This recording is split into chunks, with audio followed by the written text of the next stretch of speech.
Hi guys, welcome to Lavanya Latha's YouTube channel. దేశభక్తి ఉప్పొంగే ప్రసంగం, 54 ఏళ్ల నాటి యుద్ధ ప్రసంగం ఇప్పటికీ హృదయాన్ని తాకేలా. పహల్గామ్ ఉగ్రదాడికి ప్రతిగా భారత్ ఆపరేషన్ సింధూర్తో బదులిచ్చింది. దీంతో పాకిస్తాన్ యుద్ధానికి కాలుదూతూ పౌర లక్ష్యాలపై ఎడాపెడా క్షిపణి డ్రోన్ దాడులకు దిగింది. అయితే రాజస్థాన్ నుంచి కాశ్మీర్ దాకా సరిహద్దులు వెంబడి పాక్ చేసిన దాడులన్నిటికీ భారత్ పూర్తి స్థాయిలో తిప్పుకొట్టింది.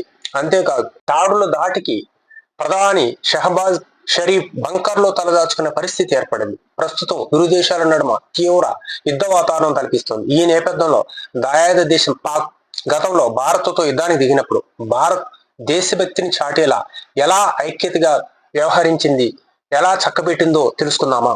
ఆ సమయంలో ఉన్న నాటి ప్రధానులు ఎలాంటి నిర్ణయాలతో దేశాన్ని ముందుకు నడిపించారు తదితర విశేషాలు చూద్దామా? భారత మాజీ ప్రధానమంత్రి అటల్ బిహారీ వాజ్పేయి పేరు వినగానే కళ్ళ ముందు ఆ నాయకుడి అసామాన్య ధైర్య సాహసాలు కదలాడుతాయి. భారతదేశ ప్రయోజనాల కోసం ఉత్తేజకరమైన పదాలతో ఇచ్చే ఉపన్యాసాలు అందరినీ ప్రభావితం చేసేలా ధైర్యాన్ని నింపుతాయి.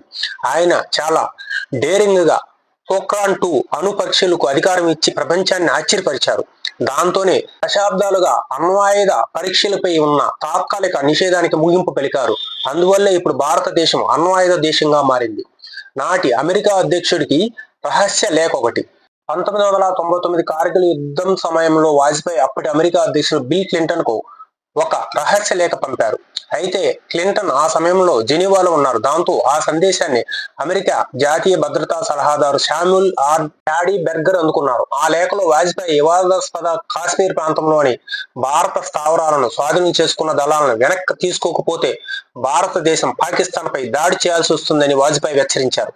అయితే అందుకు పాక్ మాజీ అధ్యక్షుడు పర్వేజ్ ముషారఫ్ భారతదేశంపై అణుదాడి చేస్తామని బెదిరింపులకు దిగినట్లు అమెరికా తెలియజేసింది.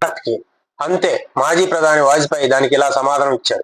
తాను 25% భారతీయులను కోల్పోవడానికి సిద్ధమే, కానీ పాకిస్తాన్ మరుసటి రోజు సూర్యుడిని చూడదని మీకు హామీ ఇస్తున్నానని తేల్చి చెప్పారు. ఇక ఆ కార్గిల్ యుద్ధంలో జమ్మూ కాశ్మీర్లోని కార్గిల్ సెక్టార్లోని పర్వతాలను పాకిస్తాన్ దళాలు ఉగ్రవాదులు ఆక్రమించుకున్నారు. ఈ క్రమంలో ఆపరేషన్ విజయ్ పేరుతో పాక్ సైన్యాన్ని ఉగ్రవాదులను తరిమికొట్టే భారత్ ఈ యుద్ధంలో గట్టి విజయం సాధించింది. 1999 మేలో ప్రారంభమైన యుద్ధం జూలై వరకు జరిగింది.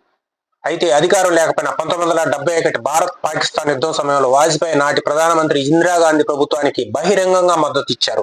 ఎందుకంటే దేశం ప్రమాదంలో ఉన్నప్పుడు రాజకీయాలు ముఖ్యం కావని ఘంటాపథంగా చెప్పేవారు. నిజానికి వాజ్పేయి ఆ సమయంలో జనసంఘ్ అధ్యక్షుడిగా పనిచేస్తున్నారు.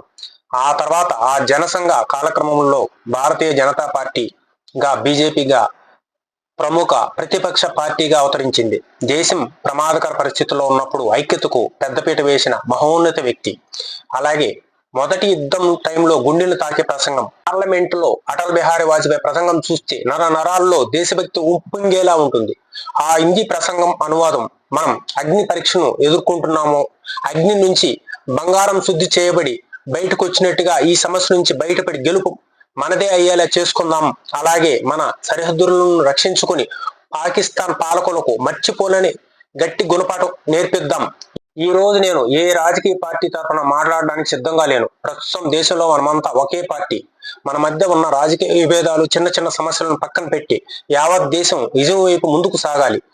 భుజం కలిపి దశల వారీగా దాడులతో చిత్తు చేసి గట్టిగా విజయం అందుకుందాం. అంతేకాదు, ఈ పోరాటం ఏ త్యాగాలను కోరినా అందుకు సంసిద్ధంగా ఉందాం అని ప్రసంగించారు వాజ్పేయి.